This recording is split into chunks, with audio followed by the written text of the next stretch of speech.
नमस्कार दोस्तों, मुझे लगता है आप सभी ठीक होंगे। आज मैं आपको बताने वाला हूँ लद्दाख के ट्रिप के बारे में। अमूमन लद्दाख आप 3 तरीके से जा सकते हैं। एक तो फ़्लाइट के रास्ते से, जिसमें आपको सबसे कम समय लगेगा। दूसरा रास्ता है आपका रोहतांग पास यानी कि मनाली के थ्रू, जो कि अमूमन अगस्त सितंबर के महीने में बंद हो जाता है। तीसरा रास्ता है आपका जम्मू और श्रीनगर के रास्ते कारगिल होता हुआ, जो कि आपको अमूमन नवंबर तक खुला रहता है। 10 नवंबर से 15 नवंबर के बीच में बर्फबारी होने के कारण वो रास्ता बंद कर दिया जाता है। अभी जैसा कि आप देख रहे हैं कि मेरा प्लेन लद्दाख शहर के ऊपर से उड़ रहा है और प्लेन लैंड करने वाला है। दोस्तों, मैं आपको बताता हूँ लद्दाख के बारे में। लद्दाख भारत के उत्तरी भाग में स्थित एक केंद्र शासित प्रदेश है। ये पश्चिम में जम्मू कश्मीर और दक्षिण में हिमाचल प्रदेश से घिरा है। इसकी पूर्वी और उत्तरी सीमाएं चीन और पाकिस्तान के साथ जुड़ा हुआ है। लद्दाख 1947 से 2019 तक जम्मू और कश्मीर राज्य का हिस्सा था। 31 अक्टूबर 2019 को जम्मू और कश्मीर पुनर्गठन अधिनियम 2019 के पारित होने के बाद इसे एक अलग केंद्र शासित प्रदेश बना दिया गया था। यह क्षेत्र काराकोरम रेंज में सियाचिन ग्लेशियर से उत्तर और दक्षिण में हिमालय तक फैला हुआ है। लद्दाख 2 जिलों में विभाजित है। लेह एक जिला है और कारगिल दूसरे जिले का नाम है। लद्दाख का एकमात्र हवाई अड्डा लेह में है, जिसका नाम कुशोक बकुला रिम्पोची हवाई अड्डा है। लद्दाख की जलवायु बहुत ठंडी और शुष्क है और यहाँ ठंड के मौसम में बर्फबारी भी होती है। लद्दाख में मुख्य रूप से 2 भाषाएं बोली जाती हैं। लेह जिले में बौती एक तिब्बती भाषा है और कारगिल जिले में पुरखी हिंदी, उर्दू और अंग्रेजी में भी बोली जाती है। लद्दाख के लिए पर्यटन राजस्व का एक महत्वपूर्ण स्रोत है। लेह पैलेस लद्दाख के प्रमुख ऐतिहासिक आकर्षणों में से एक है। इस क्षेत्र में कई मठ, ऐतिहासिक और धार्मिक स्थल जो लोगों को आकर्षित करते हैं। इसके अलावा इसमें गर्म खनिज झरने, पेंगोंग और जास्कर जैसी झीलें, खारदुंगा ला दर्रा और कई अन्य प्रमुख दार्शनिक स्थान हैं जो लद्दाख को खास बनाती हैं। और अगर आप लद्दाख विजिट करना चाहते हैं और आप एक एडवेंचरस पर्सन हैं, तो मैं आपको सजेस्ट करूँगा कि अगर आप दिल्ली से जा रहे हैं तो आप बाई रोड का रास्ता भी ले सकते हैं। बाई रोड में अगर आप जा रहे हैं तो जाते वक्त आप जम्मू, श्रीनगर और कारगिल के द्वारा होते हुए लद्दाख जाइए और लौटते समय आप जो हमारा मनाली का रास्ता है, जिसे अटल टनल कहते हैं, या रोहतांग पास के थ्रू आप वापस दिल्ली आ सकते हैं। इस तरीके से आप एक सर्किल को पूरा करेंगे और रास्ते में पड़ने वाली जितने भी रोचक रास्ते हैं और तथा जो भी पहाड़ी क्षेत्रों का मज़ा ले सकते हैं आप।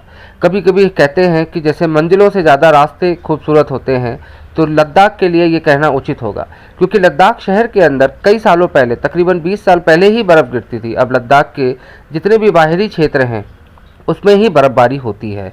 लद्दाख एक बहुत ही खूबसूरत जगह है जो कि पूरी तरीके से आर्मी के द्वारा कैप्चर्ड है, क्योंकि ये सियाचिन बॉर्डर के जो बहुत ज़्यादा करीब है और अब विगत जो अभी तनाव देखा गया है उसके चलते यहाँ की सुरक्षा को बढ़ाया गया है। लेकिन अगर आप यही पेंगोंग लेक, इसके बाद में खादुला दर्रा, इस तरह की जगहों पर जाते हैं तो आपको एक नया एडवेंचर या अपनी लाइफ को एक नया एक्सपीरियंस फील करने का मौका मिलेगा। मैं आपको सजेस्ट करूँगा कि आप बाई रोड ही जाएं, लेकिन अगर आपके पास समय कम है तो आप फ्लाइट के थ्रू जा सकते हैं। फ़्लाइट का ट्रेवल टाइम 1 घंटा है। आप जब वहाँ पे पहुँचे, लद्दाख में पहुँचे, तो आप 1 से 1.5 दिन रेस्ट करें, क्योंकि आप AMS की वजह से आपको कुछ दिक्कतें हो सकती हैं। AMS को एक्यूट माउंटेन सिकनेस कहते हैं, जिससे कि क्या है कि आपको सांस लेने में तकलीफ, सर में थोड़ा सा चक्कर सा रहना और हो सकता है कि आपको वीकनेस सी फील हो, बिकॉज हाई एल्टीट्यूड है। 18,000 फीट की ऊंचाई पे आपका लद्दाख शहर बसा हुआ है, जहाँ पे ऑक्सीजन लेवल भी कम है। 1 से 1.5 दिन के अंदर आपकी बॉडी जो है वो पूरी तरीके से सेट हो जाएगी। 1.5 दिन के बाद आप वहाँ पर घूम सकते हैं। लोकल में मैं आपको बोलूँ, अगर आपको साइट सीइंग करना है तो आपको सबसे बेस्ट रहेगा कि आप बुलेट वगैरह हायर कर लें, जो कि चार्जेस इसके अमूमन 1500 से 2000 रुपये रहते हैं। ऑफ सीज़न में तो ये 1000 रुपये ही रहता है।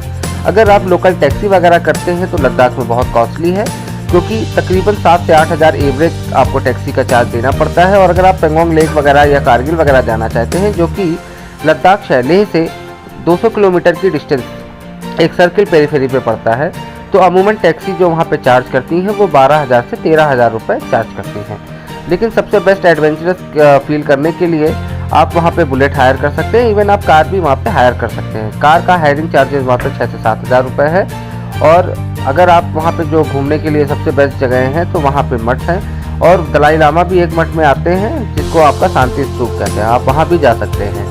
साथ में आप जो आपका पैलेस है लेह पैलेस, आप वहाँ भी जा सकते हैं। वहाँ पे आप जितने भी हिस्टोरिकल फैक्ट्स हैं लद्दाख के बारे में वो आप वहाँ पे जान सकते हैं। सो फ्रेंड्स, नेक्स्ट वीडियो में मैं आपको और डिटेल प्लेसेस के बारे में बताऊंगा। करेंटली मैं आपको सिर्फ और सिर्फ अभी रास्ते के बारे में और पहाड़ और बर्फ़ के बारे में वादियों को दिखा रहा हूँ। हो सकता है कि आप इसको देख करके काफ़ी एक्साइटेड हों और अपनी विजिट प्लान को जल्द से जल्द बनाएं। आप लद्दाख को नवंबर से अप्रैल के महीने में विज़िट ना करें। तापमान जो है वो निगेटिव में चला जाता है, जिसकी वजह से वहाँ पे सरवाइव कर पाना थोड़ा सा दिक्कत है बाहर के प्रदेश के लोगों के लिए। सो आपको यही सजेस्ट करूँगा कि अप्रैल एंड से लेकर के अक्टूबर तक ही आप वहाँ पे विज़िट करें, जिसमें आपको सबसे ज़्यादा मज़ा आने वाला है। सो दोस्तों, अगले वीडियो के लिए इंतज़ार कीजिए। तब तक के लिए धन्यवाद।